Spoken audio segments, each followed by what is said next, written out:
So guys, ayan po yung problema ngayon sa amin. Yung palay namin dinahlan ng maraming inanod na galing sa baha. Yan. Pag di po ito natin nakuha, yung palay po hindi na makakapagbigay ng bunga.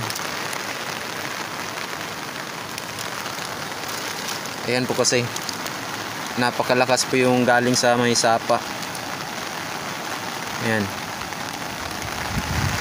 Malakas po ito kanina. Doble po yung laki.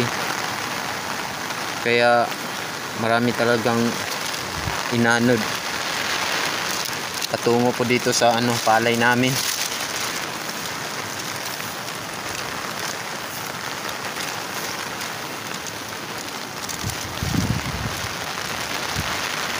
Gusto ko po sanang linisin to, kaso lang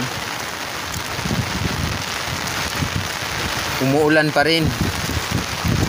Pag nilinis ko to,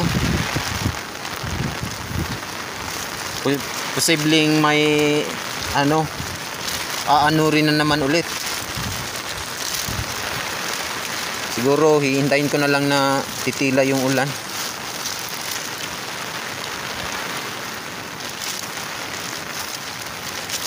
So yan po yung sitwasyon ngayon sa amin, guys.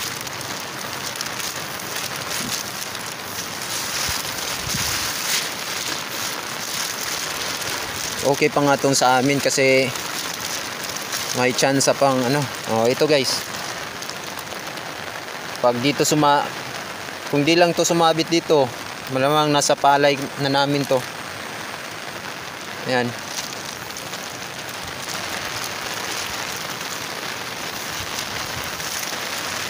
Ayan guys. Yan. Halatang dinaanan din yan kasi puro bali. Dinaanan dito. Yan po guys. Yan po yung problema ngayon.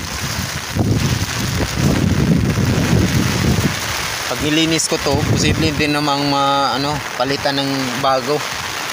Kaya aantayin na lang natin na titila yung ulan.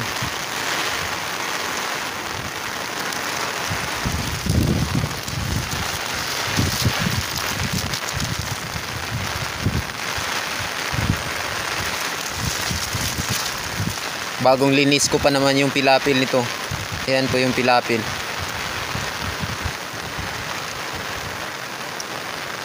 Wala nang masyadong damo na sa